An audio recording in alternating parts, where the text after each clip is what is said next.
عموماً یہ سوال پوچھا جاتا ہے کہ آپ ای بک پڑھنا پسند کریں گے، ڈیجیٹل بک پڑھنا پسند کریں گے، تو میں ہمیشہ کہتا ہوں نہیں، میں کسی صورت ڈیجیٹل بکس کے خلاف نہیں ہوں، لیکن اگر آپ مجھے پرائرٹی کہیں یا اگر آپ مجھے کہیں کہ میں چنوں تو میں ہمیشہ ہارڈ فارم میں ہی کتاب کو پڑھتا ہوں، کتاب کو کتابی صورت میں پڑھنے کی کوشش کرتا ہوں۔ اس کے کچھ دلائل ہیں جو میں آپ کے سامنے رکھنا چاہتا ہوں۔ جب آپ کتاب کو اس طرح پڑھ رہے ہوتے ہیں تو آپ کے تمام حواس خمسہ اس کتاب سے ٹچ ہو رہے ہوتے ہیں۔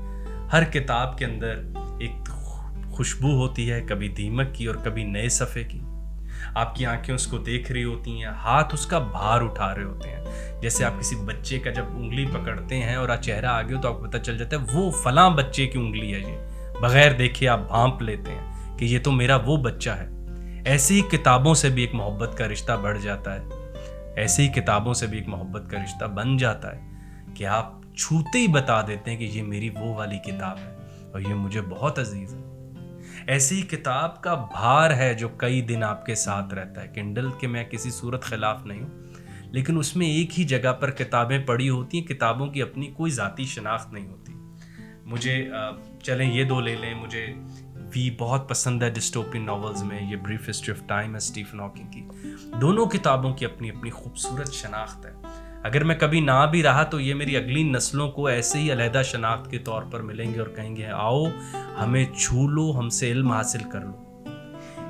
ان کی ریئل ورلڈ میں ایگزسٹنس ہمیں کبھی بھی ان سے دور نہیں جانے دیتی۔ کنڈل کا فائدہ ہے کہ آپ بیک وقت کئی کتابیں لے کے ٹریول کر سکتے ہیں، مگر پھر آپ ٹریول کرتے ہیں، علم ٹریول نہیں کرتا۔ کتاب جب اپنا بھار دیتی ہے، اگر آپ کسی بڑی کتاب کو ساتھ پڑھیں یا کانٹ کی کوئی کتاب اٹھائیں، شیکسپیئر کا کوئی موٹا دوستویسکی کی برادر کارمازوف ہاتھ میں تھامی ہو آپ نے، تو اس کا ایک بھار ہے جو آپ کی سنجیدگی کو بار بار ٹیسٹ کرتا ہے۔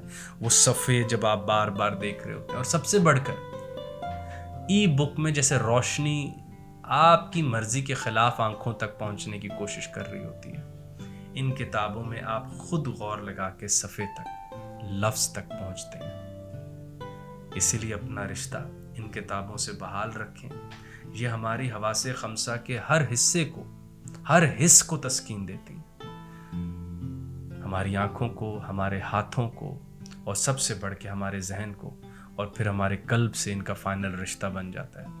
اور سب سے بڑھ کر جب یہ کتابیں ہمارے ساتھ کمرے میں موجود ہوتی ہیں تو آپ کو یہ بات کا احساس ہو رہا ہوتا ہے کہ آج رات میں تنہا نہیں ہوں۔ میں عموماً اپنے طالب علموں کو یہ کہتا ہوتا ہوں کہ جیسے کسی بھی سپاہی کے ہاتھ میں بندوق، طالب علم کے ہاتھ میں کتاب، اور کتاب اس بات کا فیصلہ کرتی ہے کہ میں ابھی تو نہیں جانتا، یہ ہاتھ میں رہی انشاءاللہ جان جاؤں۔